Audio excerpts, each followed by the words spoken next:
So you want to know how I eat my fucking meat and shit?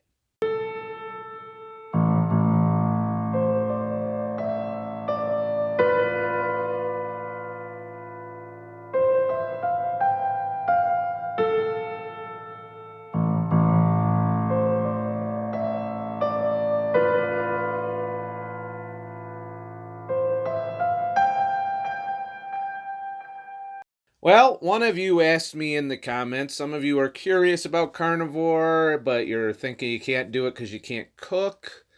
So this is to address that because, quite frankly, I can't cook for shit. Now, I can't take full credit for this video because I was taught this method of preparing the steak by Lucia, who you've seen in a previous video, and there's an upcoming video where she makes an appearance. We're not together anymore. We're just friends, just so you know the status of us, because I know some of you are curious about what the fuck I be doing.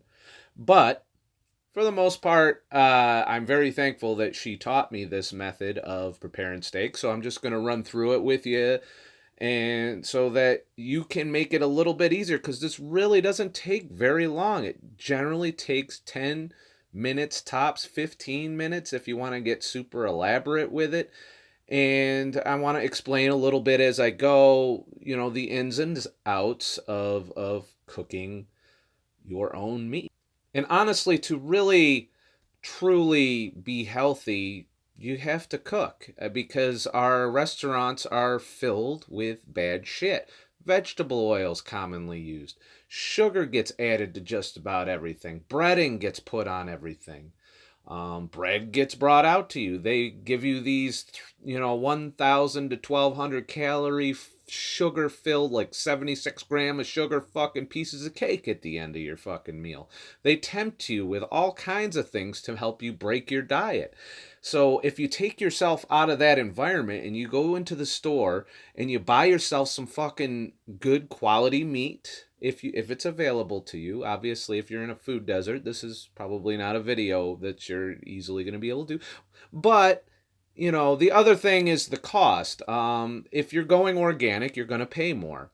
So what I like to do is and I said this in a comment earlier, I don't eat steak every day. I don't eat ribeyes every day. I definitely don't eat 2 ribeyes a day like some of the other fucking carnivores out there. Sometimes I'm fortunate enough to have a ribeye every day, but I myself cannot afford a ribeye every day. So what do I do on the off days? Well, eggs are cheap as fuck. So you get some organic eggs. Through my mother, we have a connection with somebody that has chickens and is giving us the eggs from those chickens pretty much free of charge too. They just want to get rid of them. I don't know why. I mean, obviously they take enough to eat themselves, but rather than have them go bad, they give them away to all their friends and family. So we're very fortunate in that department. But that being said, if you go into your local grocery store, chances are eggs are under $2 a dozen. Unless you're getting some really fancy shit out of a fucking organic chicken with a fucking unicorn horn poking out of its fucking head and rainbows firing out of its asshole, you're probably not going to pay more than $2 for a dozen eggs. I wouldn't pay more than 4 if it's like some crazy organic shit. I don't know. I find that egg quality can affect how you feel after eating eggs, so I would definitely lean towards organic eggs if you're going to supplement your diet with eggs. Of course, you can fast too. You don't have to eat every day, especially if you have a lot of body fat you're carrying around and you're looking to get rid of some of it. It stands to reason that you can, just have a day, like eat every other day, do alternate day fasting, and then have your big ass fucking ribeye, and that'll cut your food costs in half. That's what ADF can do. I eat pretty much every day though. I have my full fat Greek yogurt just to fill in some gaps that because I know a lot of you want to know what I eat in a day. I'll have full fat Greek yogurt. I'll have, cheese curds occasionally, sometimes pork rinds when I'm in a snacky mood.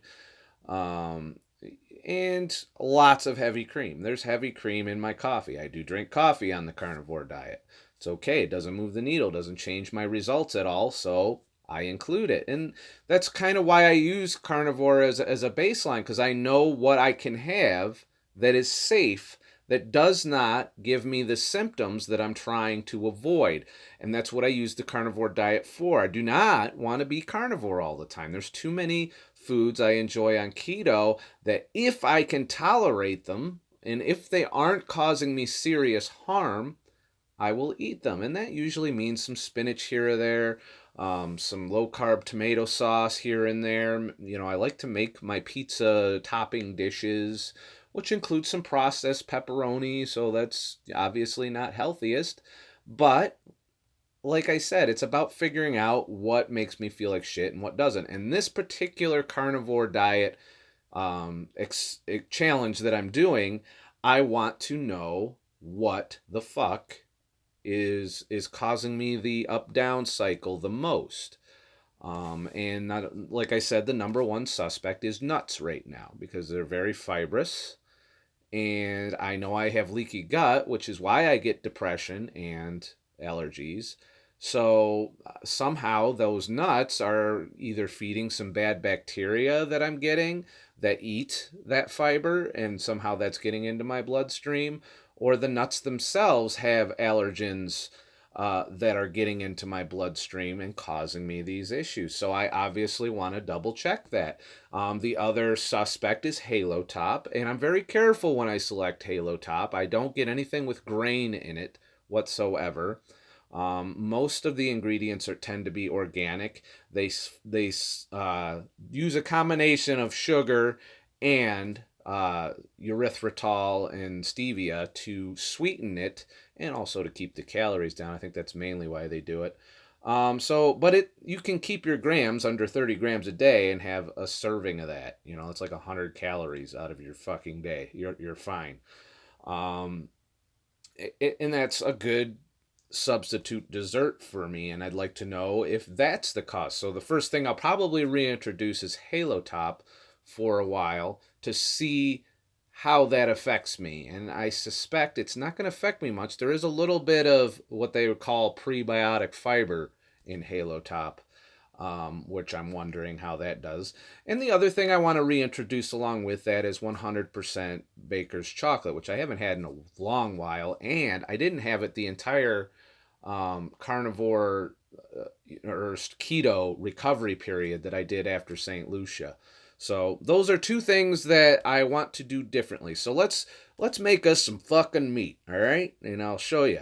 Now, one of the things you gotta do, is be selective of your meat. You want to buy it fresh. Don't buy it and let it sit in your fridge forever. Let the supermarket store that shit. Let it go bad in the supermarket if you don't get to eat it. The longer meat sits around, the more the greater the amount of bacteria that will be on the outside of it. So I will continue to explain why I make the choices I make. But generally, you want fatty cuts of meat. I don't do organ meats because I'm testing the theory that you will probably be fine without eating organ meat in terms of your vitamin C, because there is a minute amount of vitamin C in muscle meat.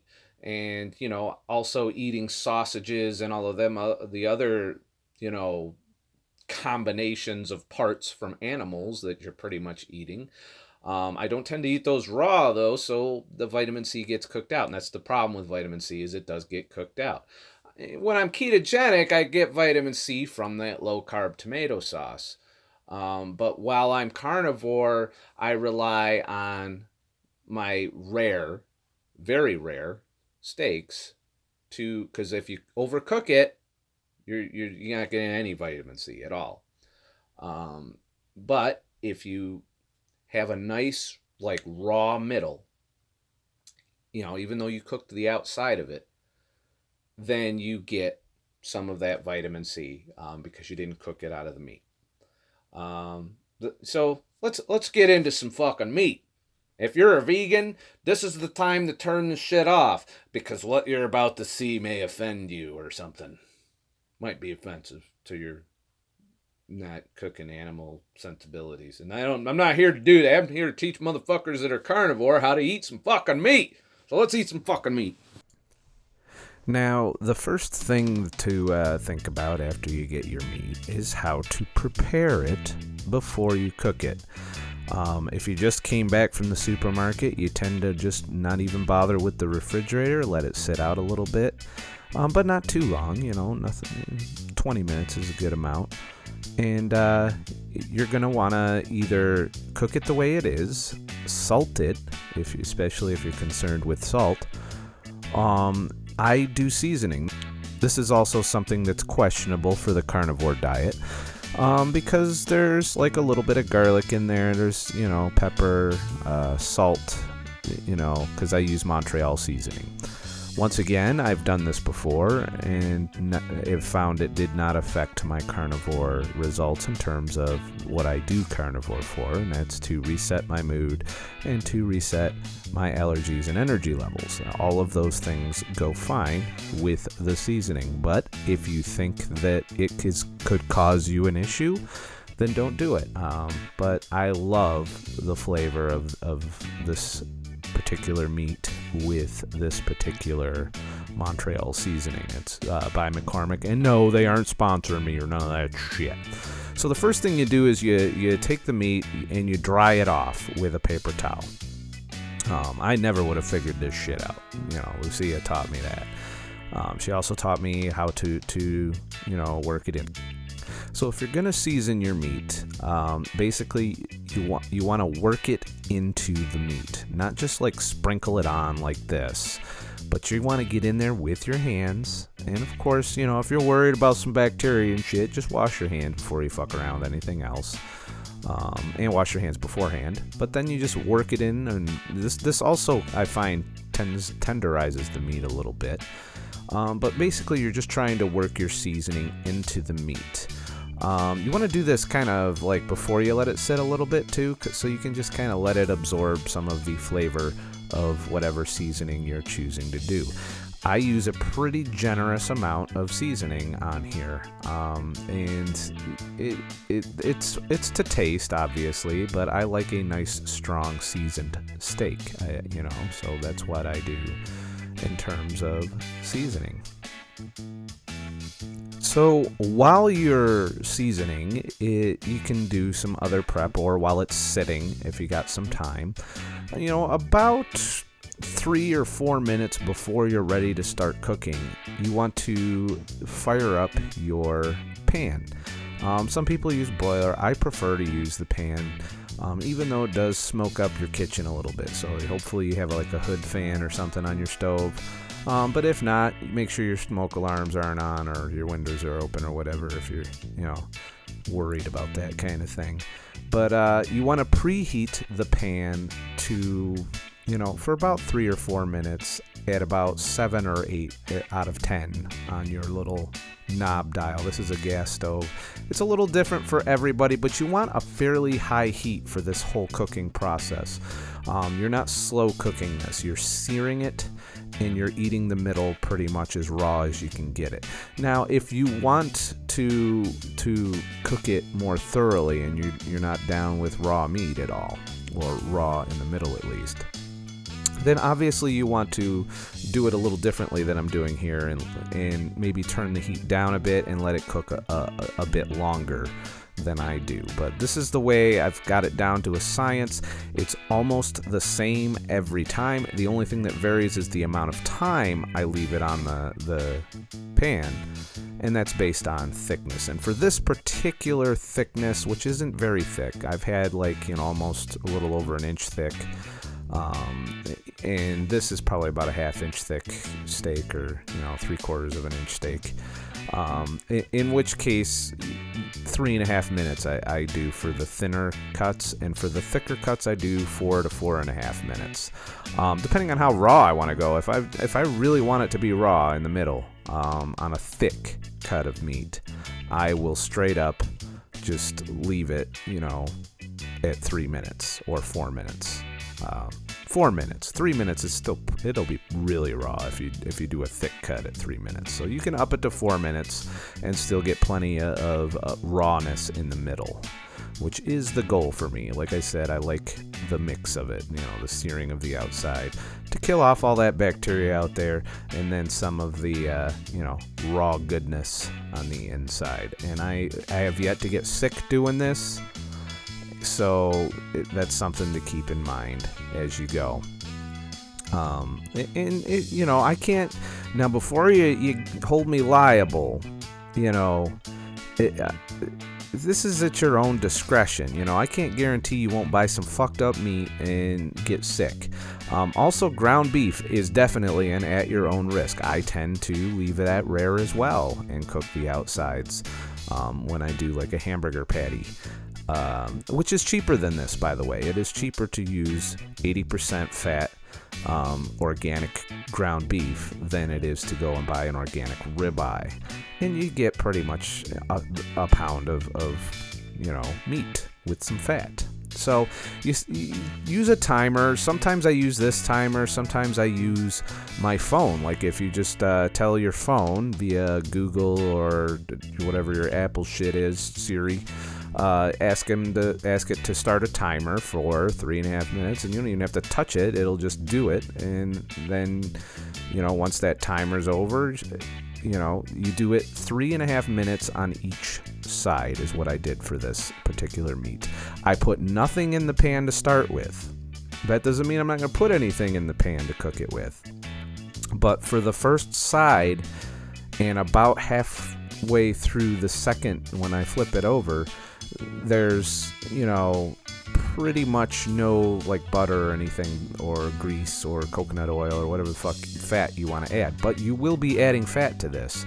The principle doesn't change. If you want to be keto/carnivore and not have to eat 2 pounds of meat, then you're going to have to up the fat, because I see a lot of carnivores out there that have to eat 2 pounds of meat every day to feel satisfied. There was one carnivore I was watching. He's been doing it for a couple of years, and he literally goes through 2 ribeyes a day. I don't know about you, but I'd be a broke motherfucker if I was eating 2 ribeyes a day. And it's just not feasible financially for a lot of people, if at all. It's assuming you even have access to that. And he lives in a fairly remote place, the guy I was watching. I don't remember his fucking name. It was a while ago.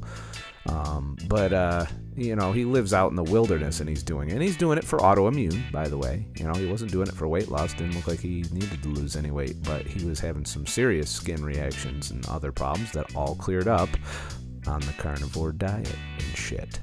So, basically, after your 3.5 minutes are up, while that's going on, I tend to get my butter ready. And I get a good, 1, 2, 3, 4, I don't know, about 3 or 4 tablespoons of butter for this next process.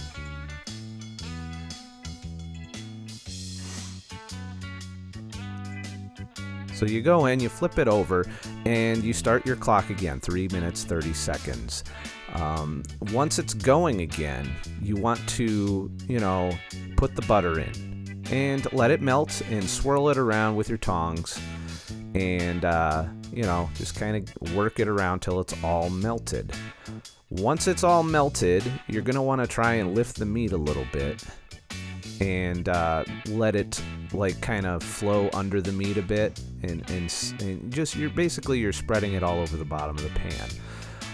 And I tend to do this about when there's about a minute to minute and a half left on the timer. If you do it from the beginning at this high level of heat, you'll start burning, or you could even set the butter on fire if you're not careful.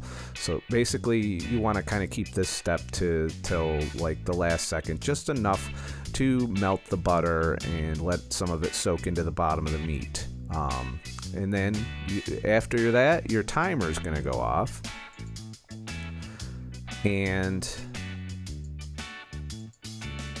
when your timer goes off, I usually have the plate set aside by this time. And you put the meat on your plate. You can see here it's definitely still rare in the middle. And you pour the leftover butter in the pan on top of it, and that gives you all of that fat in addition to the fat that's on the meat. So you are very ketogenic at this point. You have a decent amount of fat coming in. You're probably, this cut, you know, if you get a 1 pounder, you're probably looking at close to 1,000 calories, if not 1,000 calories, just in this process alone. You could probably get it up to 1,300 depending on how much butter you use, which is a very satisfying meal. And if you add that to my heavy cream throughout the day, that's probably about 2,000, 2,100 calories every day, give or take. And you know, if I put in the yogurt in there, probably 1,300 calories. You know, it depends. It depends on my hunger levels and how I feel. So, you know, once that's done, then of course it's the fun time. Now, you don't want to fucking start eating right away. All right, you want to give it a little time to, because believe it or not, and I had to learn this from Lucia, it's still cooking while it's there on your plate. You're still cooking. You know, it's the heat is doing its thing within the meat, and you generally want to let it sit for a few minutes before you sit down and start carving into it. You don't want to open it to see how rare it is or any of that shit. Let it sit, let it cook a little more, and that also ensures that all that bacteria that probably built up on the outside of this meat is dead. It's gone. Plus, you poured like scalding hot butter all over the top, which helps too. And then you start cutting and dig it in. Now on the outer edges, it's only medium rare. You can tell from that particular cut. But as I work my way in, you can see it's getting redder and redder. Where this next cut that I do, probably in the thickest area, you can see it is still raw in the middle. You know, so it's a nice gradual from well done to all the way to raw. You get the full spectrum of meat there, but it's mostly raw and rare, preserving the nutrition. You're not cooking it out. You're not destroying all the vitamin C that's in there. And believe it or not, there is vitamin C in there. It's just a smaller amount. You can look that shit up. You know, that's why they made the internet and OK Google and shit. So then after that, you just enjoy your steak and eat all of it. All the fat, every little last bit that you can. Swirl it around in the butter on your plate. You know, enjoy it. You know, this is fucking awesome. Any diet that lets you eat something like this, I don't know how you could not love it. Unless you're like a vegan, or if you're one of them people that just doesn't like meat, then this isn't for you. This is for people that like meat but don't know how to cook it. And I was in that category for quite a long time in my life, and it wasn't until I sat down and took the time to practice and learn that I nailed it to a science. And I fucked up my first few times cooking it. Like I grotesquely overcooked it the first time, and then I really undercooked it, and even though I undercooked it, I loved it, so I still ate it, and I didn't get sick from that either. And you just really gotta enjoy. So be careful, be very careful where you get your meat. Make sure it's a reputable butcher or grocery store that with a butcher in it, preferably that does butcher it on the site. And don't try not to get the stuff that sits out in the case all the fucking time, though that's really a crapshoot, because sometimes they take that stuff and package it for you to buy. And then, just be selective. It's not to say that you couldn't possibly eat bad shit, but you know what? If you're eating vegetables, you're in the same boat. You don't know what kind of salmonella you could get eating lettuce, eating tomatoes, or any other of the vegetables that our lovely industrial agriculture delivers to the grocery store. There's just no control out of it. But I will say you're not at any greater risk doing this than you are eating vegetables. Vegans love to do that foodborne pathogen bullshit. And that's exactly what it is, because that foodborne pathogen risk is about an equal and level playing field for red meat and for vegetables. I would be a lot more careful when it comes to chicken or poultry in terms of salmonella. It seems to be more common if you were to eat raw chicken or rare chicken that you're very likely going to get a foodborne illness of some kind. So, this is for red meat only that I would say that you do this. I would not start eating rare or undercooked chicken. It's got to be a recipe for disaster. That's not, through research or anything. It's just my personal, I just can't get over the fact I've taught my whole life that chicken, if you don't cook it right, you're going to be sick. And but to be honest, as a carnivore, you should be minimizing your chicken anyway. It's a very lean meat, and you're not getting a lot of fat with that unless you smother it with butter. It's not something that you want to do. So that's it. That's how you cook a fucking steak by ScottTheTruckDriver. I'm not an expert. I'm not a cook. I'm not a chef. This is what I do so that I don't have to go spend $50 in a fucking restaurant. And trust me, what you just saw there, in my opinion, tastes restaurant quality. And I'm not just sucking my own balls there. I've legit... There's restaurants I've gone to have a steak that piss me off because they charge $30 to $40 for that fucking steak. And I just cooked a better one for, $18 if you buy an organic ribeye, maybe $14 or $13 if you buy the factory farm shit. And sometimes they go on sale for $10 or $11, the thinner cuts, not the 1-pounders. So do that, and if you can get some bone. That definitely helps with nutrition. Some of the minerals seep out into the fat around the bone and into the meat, and if you gnaw on the bone a little bit, and then you can take the bone and make bone broth. There's all kinds of lovely ways of extracting maximum nutrition from your animals. And the bottom line is you want meat. You don't need an obscene amount. I wouldn't go over a pound. I just went to an all-you-can-eat meat buffet not too long ago, and it wasn't shit. And, I'm too lazy to turn the camera on. This is voiceover recording, so. But, just enjoy your steak.